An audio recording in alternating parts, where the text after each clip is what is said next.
Sveiki atvykę į trečią Java programavimo pamoką.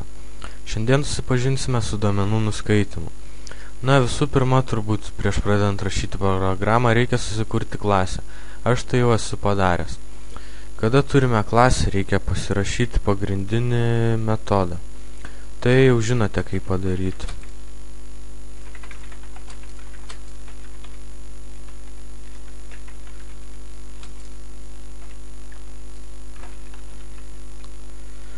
Kada turime metodą, tiesiog galime jau pradėti rašyti programą. Visų pirma, norėčiau prisiminti kintamuosius, apie kuriuos kalbėjau praeitoje pamokoje, kadangi šiandien mums jų taip pat prireiks.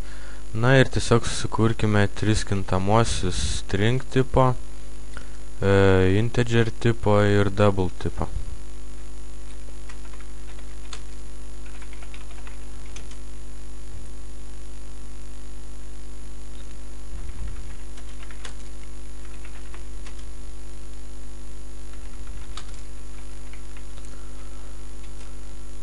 Kai susikūrėme kintamuosius, ką aš norėčiau pasakyti, kad praeitoje pamokoje mes tiesiog programos viduje priskirdavome tam tikrą reikšmę.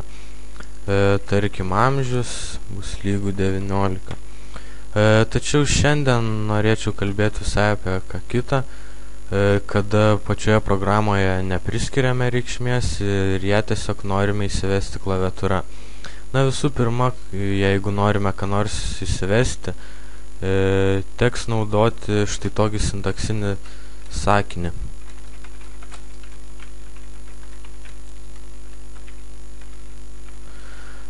Šį sakinį tiesiog galiu pakomentuoti taip. Parašę šitą sakinį mes duodame kompiuteriui suprasti, kad naudosime skenerį. Šiuo atveju tai bus klaviatūra. Ir antra, kada mes pranešime kompiuteriui, mes turime susikurti tam tikrą objektą, būtent tam, kad galėtume naudotis to skanerio paslaugomis. Ir tai atrodo būtent taip. Ir dabar turėtume parašyti to objekto vardą. Tai visiškai nesvarbu, nepriklausys nuo to visas nuskaitimas. Galima pavadinti tiesiog X, bet aš šiuo atveju pavadinsiu klaviatūra, gal bus kiek aiškiau. Tada rašosi lygu new scanner ir nepamirškite skliausteliuose įrašyti system in. Taigi šiuo sakiniu tiesiog sukuriame skenerio objektą tam, kad galėtume naudotis jo paslaugomis. Dabar pabandysiu pavaizduoti turbūt visiems gerai žinomą situaciją, kada prisijungiate prie kokio nors tinklapio ar kokią programą įsijungiate ir prašo tiesiog jūsų įvesti vardą. Ir tiesiog išmeskime šį sakinį į programos langą.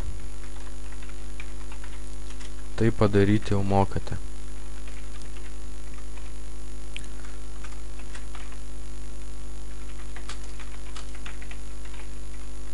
Ir šis sakinys, kurį ką tik parašiau, yra skirtas vartotojui.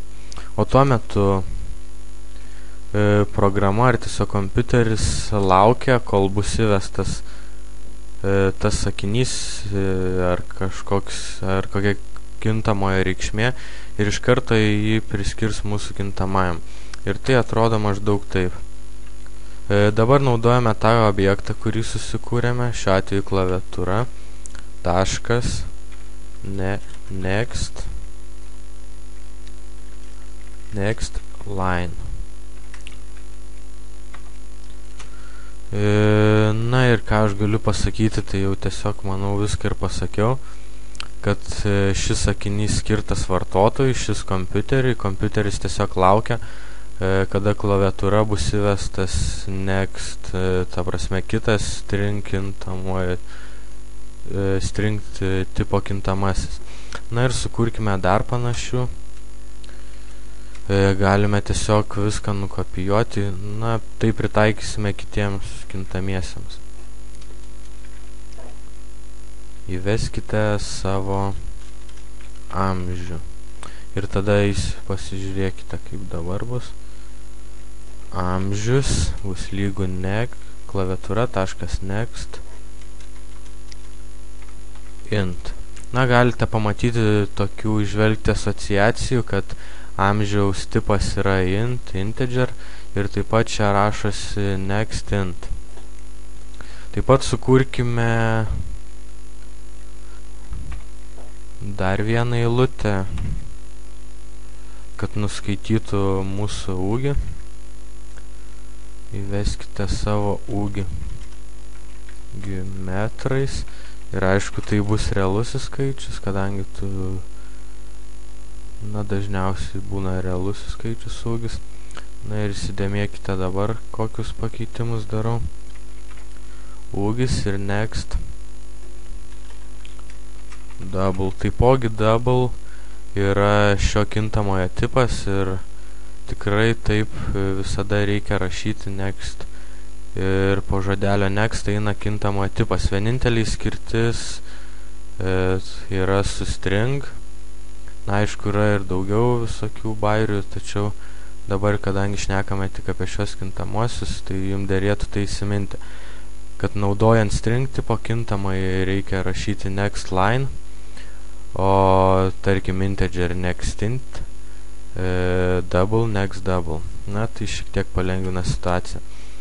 Na ir dabar, kai mes įvedame kompiuteris nuskaito, tiesiog reikia patikrinti ar tiesiog išvesti į ekraną vėl tos rezultatus ir pažiūrėti, ar jie yra teisingi. Taigi rašome tokį sakinį system out print line. Na ir tiesiog parašome jūsų ūgis yra. Ir tiesiog dabar, jeigu norime atspausdinti tą kintamai toje pačioje eilutėje, tai po viso šitos teksto dalies, kuri yra tarp kabučių, dedama pliusą ir rašome to kintamojo pavadinimą. Šiuo atveju tai yra ūgis. Na ir tiesiog gal nukopijuokime visus kitus ir padarykime analogišką veiksmą.